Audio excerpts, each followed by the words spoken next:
وقال لهم نبيهم إن آية ملكه أن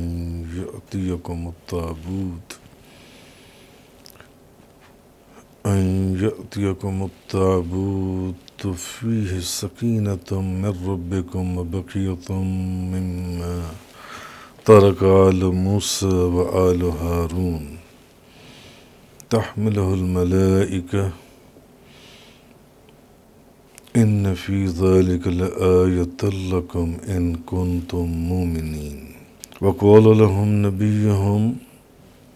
اور ان کے نبی نے ان سے کہا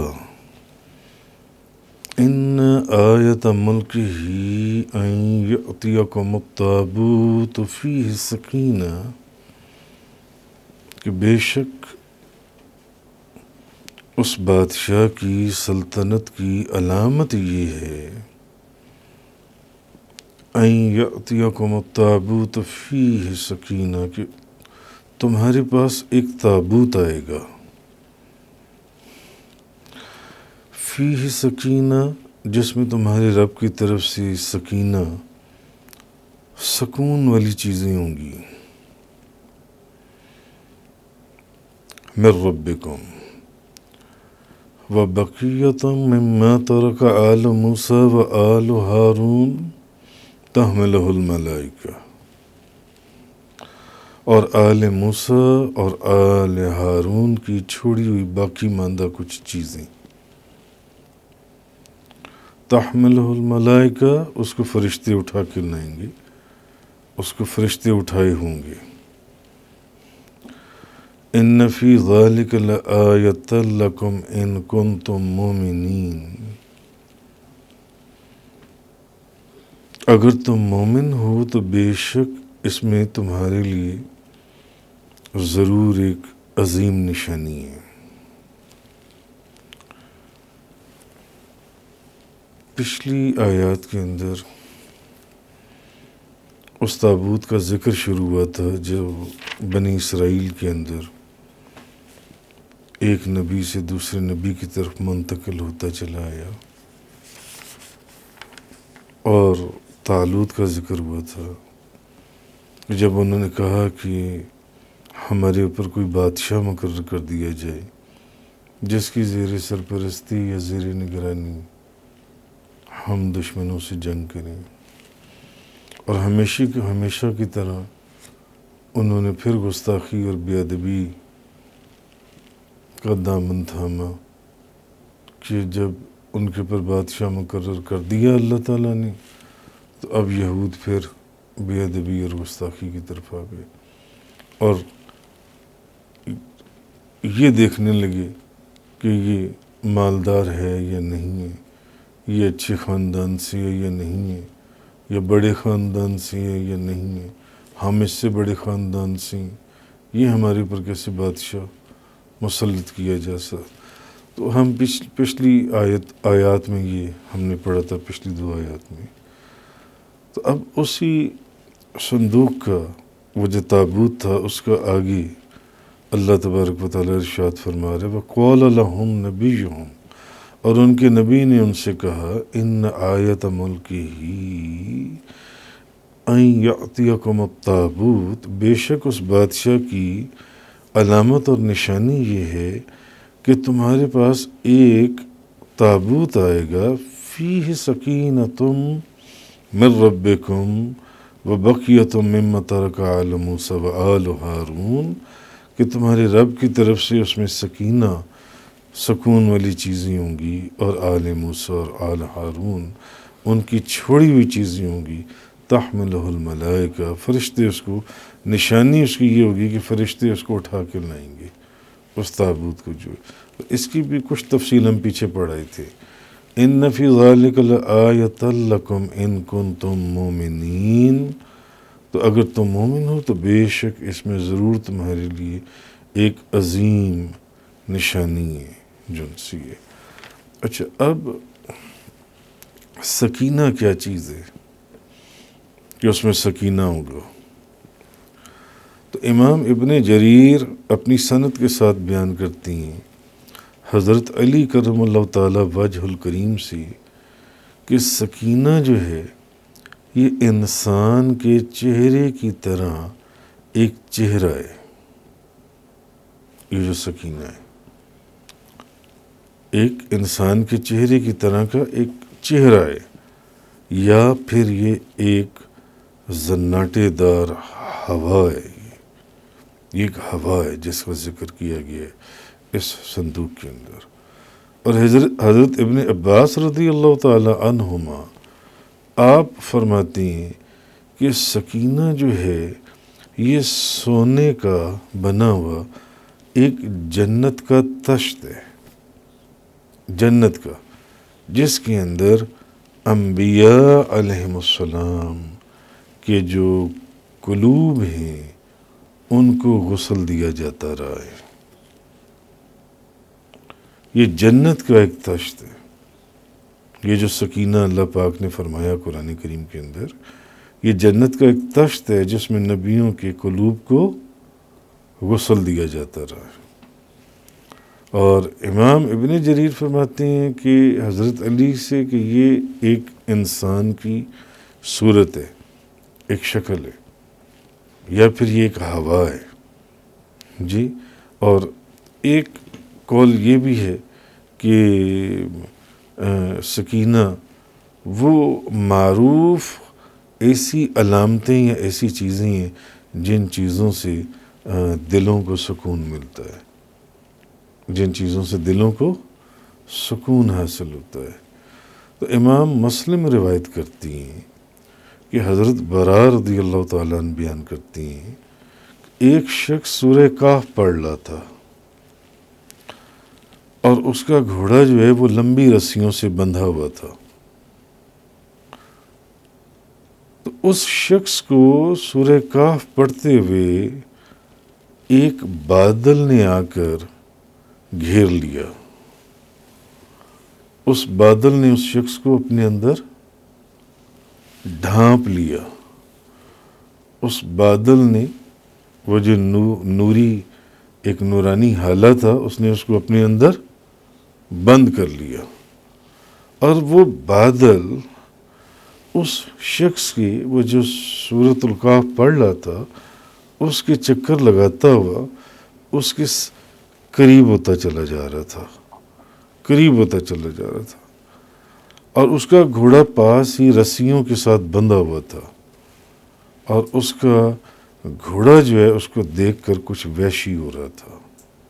جن سے۔ تو جب صبح ہوئی تو اس نے نبی کریم صلی اللہ علیہ وسلم کی بارگاہ مقدسہ میں اس واقعے کا ذکر کیا کہ یا رسول اللہ، میں ایسے ایسے رات کو سورۃ الکہف پڑھ رہا تھا اور میرا گھوڑا جو ہے وہ بے قابو ہو رہا تھا، ایک بادل تھا، ایک نور تھا جس نے مجھے اپنے اندر گھیر لیا تھا، ڈھانپ لیا تھا۔ تو نبی کریم صلی اللہ علیہ وسلم نے فرمایا وہ سکینہ تھا، وہ سکینہ تھا جو قرآن کریم کی وجہ سے نیچے اترا تھا، قرآن مجید کی وجہ سے نیچے نازل ہوا تھا۔ تو یہ حدیث پاک اور وہ مختلف روایات کے تحت میں نے آپ کو بتایا کہ حضرت ابن عباس نے جیسے فرمایا جنت کا ایک تشت ہے جس میں انبیاء کے قلوب کو غسل دیا جاتا رہا ہے، یہ وہ تشت ہے سونے کا بنا ہوا۔ بعض نے کہا نہیں ایک شکل ہے، بعض نے کہا یہ وہ چیزیں ہیں جن میں سکون ہے، ایک قول کے مطابق یہ ایک ہوا ہے، ایک ہوا ہے جن سے یہ۔ اچھا، اب حضرت موسیٰ علیہ السلام اور حضرت ہارون علیہ السلام، ان کے جو آل موسیٰ اور آل ہارون، ان کے جو باقی ماندہ تبرکات جو تھے اس کا بیان، اس کا تھوڑا سا ذکر پچھلی آیات میں گزرا تھا۔ حضرت ابن عباس رضی اللہ تعالی عنہما فرماتے ہیں کہ وہ جو باقی متروکہ چیزیں تھیں اس میں حضرت موسیٰ علیہ السلام کا عصا تھا اس تابوت کے اندر، اور الواح تورات شریف کے ٹکڑے تھے، اور ایک روایت میں ہے کہ اس کے اندر حضرت موسیٰ علیہ السلام کا بھی عصا تھا اور حضرت ہارون علیہ السلام کا عصا بھی تھا، ان کا بھی عصا تھا، اور تورات کی تختیاں تھیں اور من کے ٹکڑے تھے، من رکھا ہوا تھا اس کے اندر، من و سلوہ، اور حضرت موسیٰ اور حضرت ہارون کی لاٹھیاں تھیں، اور ایک روایت میں کہ ان کی لاٹھیاں تھیں، حضرت ہارون اور حضرت موسیٰ علیہ السلام کے عصا تھے، پھر ان کے کپڑے مبارک تھے، پھر ان کی نالین شریف تھی، ان کی نالین شریف تھی۔ تو یہ وہ تابوت ہے جس کا ہم نے کل ذکر پڑھا تھا کہ جس کو یہود یعنی بنی اسرائیل اپنے آگے اس تابوت کو رکھ کر جو دعا کرتے تھے وہ دعا قبول ہو جاتی تھی، اور اس ہر جگہ پر اس تابوت کو اپنے ساتھ لے کر جاتے تھے جنگوں کے اندر اور اس طرح، مگر ان کی بے ادبیوں کی وجہ سے پھر وہ جون سا اس کا ہم نے ذکر جون سا۔ تو اس تابوت کے اندر جو چیزیں تھیں یہ وہ بزرگوں کے تبرکات تھے، تو اگر ان کو بھی سکون کی چیزیں کہیں تو اس میں کوئی شک اور شبے کی بات نہیں ہے۔ بزرگوں کے جو تبرکات ہیں ان میں بھی سکون اور رحمت اور برکت اور بلائیں ان کی برکت سے دور ہوتی ہیں، مصیبتیں دور ہوتی ہیں، تکلیفیں دور ہوتی ہیں، پریشانیاں ختم ہوتی ہیں، حادثات ٹل جاتے ہیں۔ تو امام فخر الدین رازی آپ فرماتے ہیں، آپ لکھتے ہیں کہ یہ تابوت حضرت آدم علیہ السلام کے اوپر نازل کیا گیا تھا، اور اس میں ان کی اولاد میں یعنی جتنے انبیاء علیہم السلام ہونے تھے تمام انبیاء کی تصویریں بھی تھیں اس تابوت کے اندر۔ زیادہ روایات ادھر گئی ہیں کہ اس کے اندر حضرت موسیٰ علیہ السلام اور حضرت ہارون علیہ السلام کی عصا تھی، حضرت موسیٰ علیہ السلام اور ان کے حضرت ہارون علیہ السلام کے کپڑے مبارک تھے، اور ان کی نالین شریف تھی اس کے اندر جن سے۔ تو امام فخر الدین رازی آپ فرماتے ہیں کہ اس کے اندر انبیاء علیہم السلام کی تصویریں بھی تھیں، اور یہ اولاد آدم علیہ السلام سے منتقل ہوتا ہوا حضرت یعقوب علیہ السلام تک پہنچا، اور پھر یہ بنو اسرائیل کے پاس رہا، اور ان کا جب کسی چیز میں اختلاف ہوتا تو وہ اس تابوت کو حکم بناتے، اور جب دشمنوں سے جنگ ہوتی تو اس تابوت کو اپنے آگے رکھتے، اور اس تابوت کے وسیلے سے اللہ کی بارگاہ میں دعا کرتے تو اللہ ان کو اس جنگ کے اندر فتح عطا فرما دیتا، اور فرشتے اس تابوت کو ان کے لشکر کے اوپر اٹھا لیتے، اور وہ لشکر سے لڑتے رہتے، اور جب اس تابوت سے ایک چیخ کی آواز آتی تو پھر ان کو فتح اور نصرت کا یقین ہو جاتا کہ اب جن سے ہماری فتح یقینی ہے۔ اور جب بنی اسرائیل نے اللہ کی نافرمانی کی اور زمین میں فساد کیا تو پھر اللہ تعالیٰ نے ان پر قوم عمالقہ کو مسلط کر دیا، ان لوگوں کے اوپر جن سے، اور عمالقہ نے ان کو شکست دے دی، اور ان سے وہ تابوت چھین کر لے گئے۔ اچھا، اب جب جنہوں نے وہ تابوت چھینا تھا تو انہوں نے اس تابوت کو گندگی اور غلاظت والی جگہ کے اوپر رکھ دیا، انہوں نے بے ادبی اور گستاخی کی۔ تو اس وقت کے جو بھی نبی تھے انہوں نے پھر ان کے لیے بد دعا کی، تو وہ جو کافر جو تھے وہ پھر ایک بلا کے اندر مبتلا ہو گئے کہ جو شخص بھی اس تابوت کے پاس گندگی ڈالتا تھا یا جو لوگ بھی اس میں ملوث تھے وہ سارے بواسیر کے مرض کے اندر مبتلا ہو گئے۔ اور کل ہم نے ایک روایت کے اندر یہ بھی بیان کیا تھا کہ چوہے ان کا پیٹ کاٹ کر ان کے اندر داخل ہوتے اور پاخانے والی جگہ سے باہر نکل جاتے، اور وہ سب بیمار ہو گئے اور بیماریوں میں مبتلا ہو گئے۔ تو تو تب انہوں نے پھر اس تابوت کو وہاں سے باہر نکالا. خیر اس روایت میں یہ کہ تب ان کافروں نے جانا کہ ان پر یہ جو مصیبت ہے اس تابوت کی بے ادبی کی وجہ سے نازل ہوئی ہے، گستاخی. تو انہوں نے 2 بیلوں کو ایک اس کے پیچھے وہ تابوت باندھا اور ان دونوں بیلوں کو جو ان سے ہانک دیا.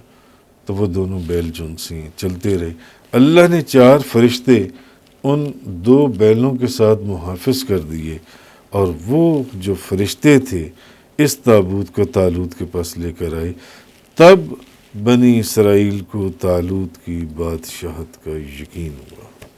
تب یقین ہوا. ورنہ جس بادشاہ کے لیے انہوں نے دعا کی تھی اور اللہ نے ان کو اب وہ بادشاہ جب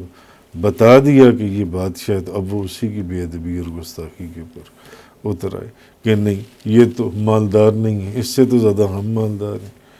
بھئی اللہ پاک جس کو بھی بادشاہ بنا دے یہ تو اس کی مرضی. اللہم مالک الملک تؤتی الملک من تشاء، تو جس کو چاہے بادشاہ بنا دے. تو انہوں نے کہا نہیں یہ مالدار نہیں ہے، اس سے تو زیادہ ہم مالدار ہیں، یہ تو ایک چھوٹے سے خاندان سے، اس سے تو بڑے خاندان کی ہم ہیں، ہمارا زیادہ حق تھا بادشاہت کا جن سے. تو پھر خدا کی بارگاہ میں عرض کیوں کیا تھا؟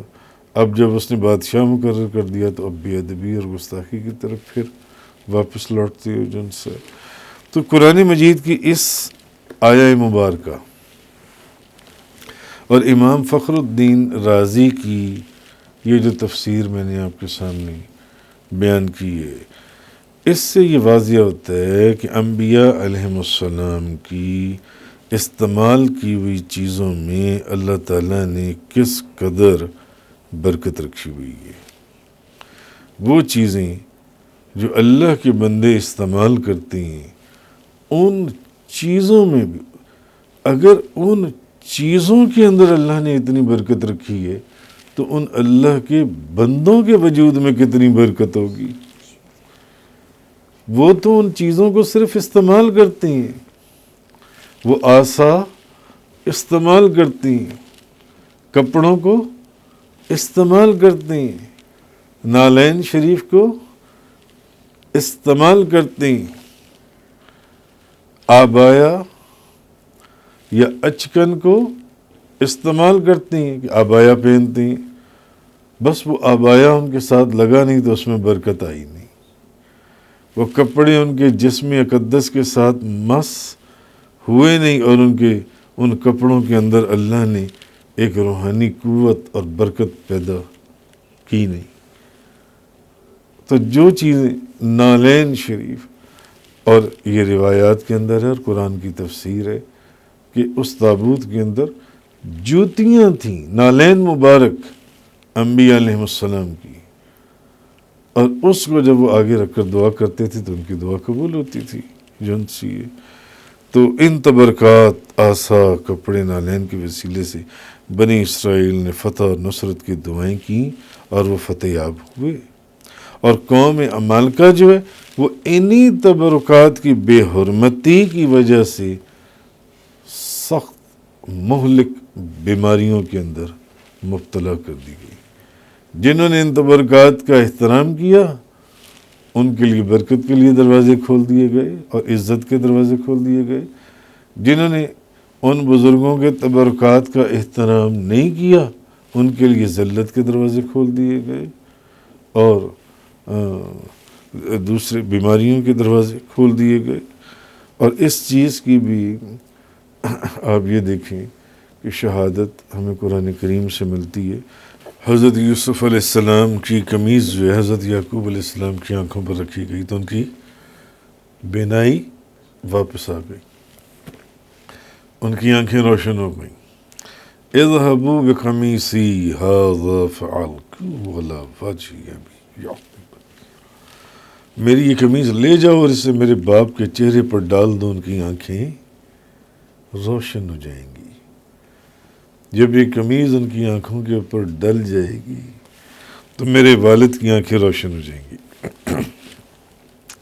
تو مقصد بتانے کا یہ ہے کہ انبیاء اور اولیاء کے وجود سے جو چیزیں مس ہو جاتی ہیں، جو چیزیں لگ جاتی ہیں، جن کو ان کے جسموں سے نسبت ہو جاتی ہے، ان چیزوں کے اندر اللہ تعالیٰ اندیکھی روحانی ایسی قوتیں پیدا فرما دیتا ہے جس سے دنیا کے لوگ جن سے ہیں وہ برکتیں اور رحمتیں حاصل کرتی ہیں۔ امام بھیکی فرماتی ہیں کہ جنگ یرموک کے دن حضرت خالد بن ولید کی ٹوپی گم ہو گئی۔ جنگ یرموک کے دن ان کی ٹوپی گم ہو گئی تو انہوں نے کہا اس کو تلاش کرو۔ انہوں نے بار بار ڈھونڈا، وہ ٹوپی نہیں ملی، اور پھر آخر وہ ٹوپی مل گئی۔ وہ بہت ہی بوسیدہ ٹوپی تھی۔ حضرت خالد نے کہا رسول کریم صلی اللہ علیہ وسلم نے عمرہ کیا تو اپنے سر کے بال منڈوائے، تو صحابہ ہر طرف سے آپ کے بال مبارک لینے کے لیے جھپٹ پڑے کہ حضور کے بال مبارک، کوئی ایک بال مجھے، کوئی دو بال مجھے، کوئی چار بال مجھے بھی مل جائیں۔ تو میں نے بھی نبی کریم صلی اللہ علیہ وسلم کے چند بال مبارک حاصل کر لیے اور میں نے ان کو اس ٹوپی میں رکھ لیا۔ اس کے بعد میں جس جنگ میں بھی شریک ہوا تو یہ ٹوپی میرے ساتھ ہوتی تھی اور مجھے اس جنگ کے اندر فتح ہی نصیب ہوتی تھی۔ حضرت خالد بن ولید نے فرمایا مجھے اس جنگ کے اندر فتح نصیب ہوتی تھی۔ یعنی حضرت خالد بن ولید کا یہ ایمان تھا، یہ ایقان تھا کہ نبی کریم صلی اللہ علیہ وسلم کے جو بال مبارک ہیں ان کو اگر میں اپنی ٹوپی میں جو میں نے رکھے ہوئے ہیں، سیے ہوئے ہیں، ان بالوں کی برکت سے میں جس جنگ میں بھی شامل ہوں گا وہ جنگ، اس جنگ میں صرف فتح نصیب ہوگی، صرف فتح۔ حضرت قتادہ بن نعمان فرماتے ہیں جنگ بدر میں ان کی ایک آنکھ کا ڈھیلا نکل کر حضرت قتادہ کا لٹک رہا تھا، آنکھ کا ڈیلا نکل کر باہر لٹک رہا ہے جی، تلوار یا تیر جو بھی آنکھ کو لگا، آنکھ باہر لٹک رہی ہے، گوشت کے ساتھ، خون کے ساتھ، اپنی ناڑوں کے ساتھ وہ آنکھ لٹک رہی ہے۔ دنیا کا کوئی ڈاکٹر اس آنکھ کو ٹھیک کر کے دکھائے تو لوگوں نے ارادہ کیا، انہوں نے کہا کہ کاٹ دو اس کو، اوپر سے وہ لٹک رہی تھی نیچے، اس کو کاٹ دو۔ تو انہوں نے نبی کریم صلی اللہ علیہ وسلم سے پوچھا، آپ نے فرمایا نہیں، نہ، آپ نے فرمایا کہ ان کو بلائے، آپ نے ان کو بلایا، فرمایا بلا کے لاؤ، اور اپنی ہتھیلی سے وہ جو آنکھ کا ڈیلا جو ان سے وہ جو باہر لٹک رہا تھا اس کو اپنی جگہ کے اوپر رکھا اور اس کو دبا دیا، اس کو دبایا جی۔ اور ایک روایت میں نے پڑھا تھا کہ اس ڈیلے کو نبی پاک صلی اللہ علیہ وسلم نے اپنا لعاب دہن مبارک لگایا اور اس کو آنکھ کے اندر لگا دیا، اور وہ فرماتے ہیں کہ مجھے یہ نہیں پتہ چلتا تھا کہ میری یہ آنکھ نکلی تھی یا یہ والی آنکھ نکلی تھی۔ میری آنکھ کے اندر اللہ نے ایسی روشنی پیدا کر دی، اور پھر اس آنکھ کے اندر جس آنکھ کو لگانے والا کوئی MBBS یا کوئی سرجن، کوئی اسپیشلسٹ، کوئی ڈاکٹر نہیں، بلکہ نبی کریم تاجدار دو جہاں، شاہ سوار لامکاں، مالک زمین و آسماں، روح کن فکاں، نبی کریم صلی اللہ علیہ وسلم خود ہوں، تو وہ کہتے ہیں مجھے پتہ ہی نہیں چلتا تھا کہ میری آنکھ تھی کون سی۔ تو بزرگوں کے تبرکات، وہ بال مبارک ہوں، وہ قمیض مبارک ہو، وہ اچکن آبایا مبارک ہو، وہ نالین مبارک ہو، وہ آسا مبارک ہو، وہ بال مبارک ہو، وہ لعاب دہن ہو، اس کے اندر اللہ نے برکت رکھی ہے۔ حضرت ابو ذر بیان کرتے ہیں کہ جنگ احد کے دن ان کی آنکھ زخمی ہو گئی تو نبی پاک صلی اللہ علیہ وسلم نے اس آنکھ کے اندر لعاب دہن لگایا تو وہ آنکھ سب سے زیادہ بہتر آنکھ تھی، وہ آنکھ سب آنکھوں میں بہترین آنکھ تھی۔ اور حضرت سہل بن سعد رضی اللہ تعالیٰ عنہ بیان کرتے ہیں کہ جنگ خیبر والے دن نبی پاک صلی اللہ علیہ وسلم نے فرمایا کل میں جھنڈا اس شخص کو دوں گا جس کے ہاتھوں پر اللہ فتح فرمائے گا، وہ شخص اللہ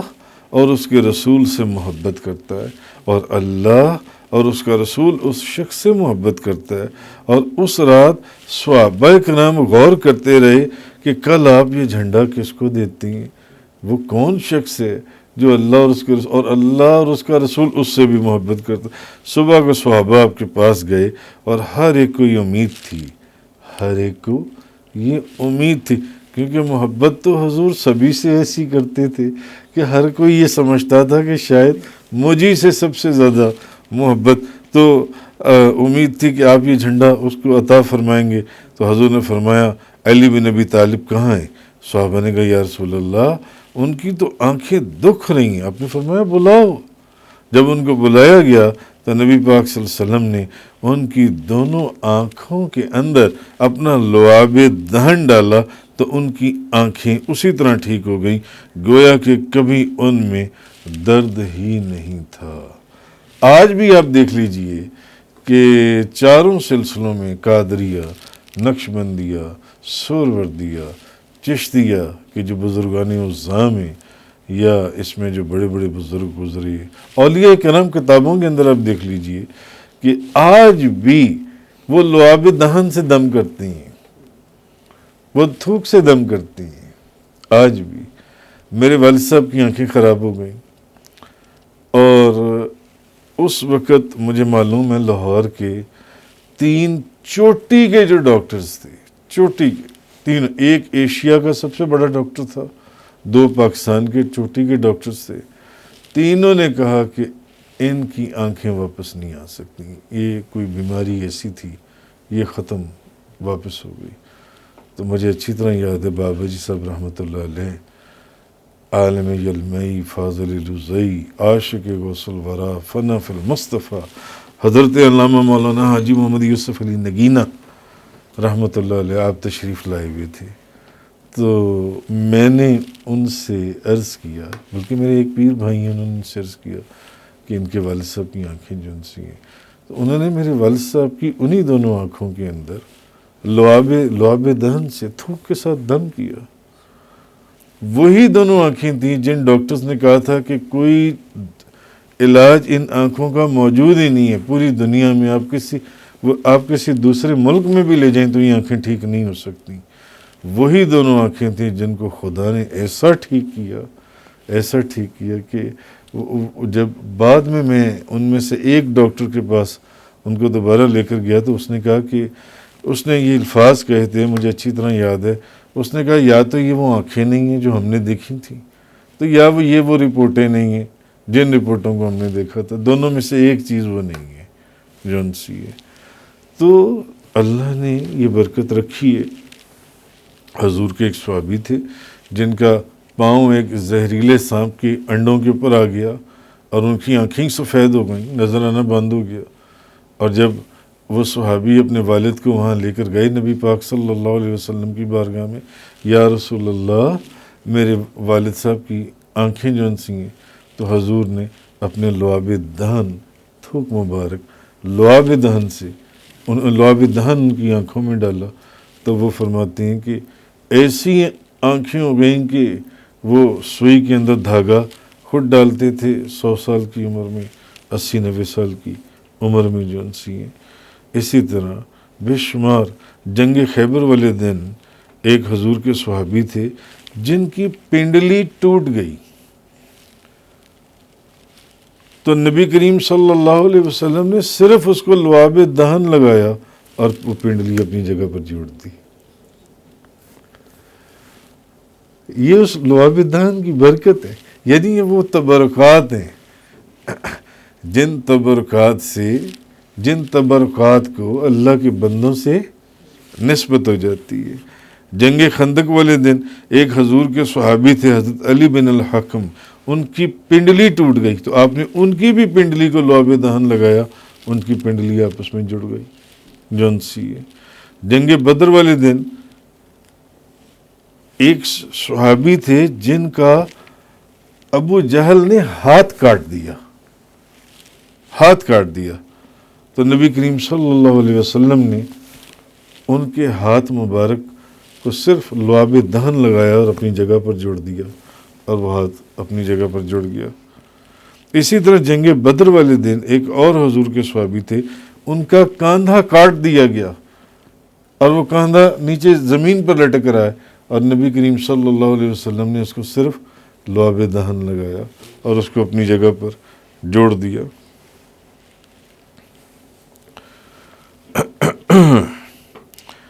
اسی طرح